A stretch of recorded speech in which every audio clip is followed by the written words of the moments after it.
Saluduhan tang usa ka pulis sa Pagadian City kinsa way pagduwa-duhang mitabang sa usa ka senior citizen nga PWD samtang mikuha sa iyang social amelioration subsidy. Atong sayro ng iyang istoryang spread kindness, pinagi sa report ni RTV News Stringer Audi Hampong. Sa kuha ni Lorlene mangumpit sa sulod sa Pagadian City Hall, makita ang usa ka pulis nga karga ang usa ka senior citizen samtang panaog sa hagdanan.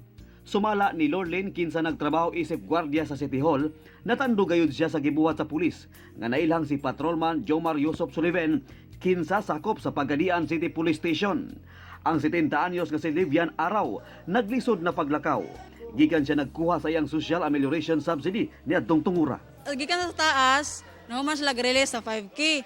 Tapos dili man siya kanaog siya lang isa. So, ang gibuhat sa pulis, kuha niya gikan, dahil gigayran niya, yung gibaba, tapos panaog siya.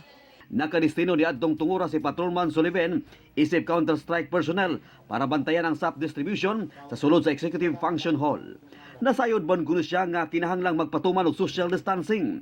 Apan alang niya, dili kinarason aron dili tabangan ang lisod nga kahimtang sa maong tigulang.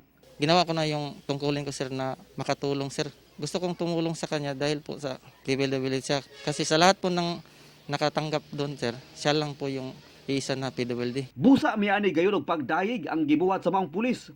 Nag-una niini ang iya mismong hepe sa Pagadian City Police Station.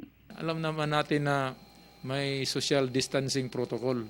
Pero nangunguna yung humanitarian consideration sa tropa natin para mapadali yung pagbaba ng matanda at makauwi ng bahay. Kanimo Patrolman Jomar Sullivan ang among pagdayeg o pagsaludo kapuso.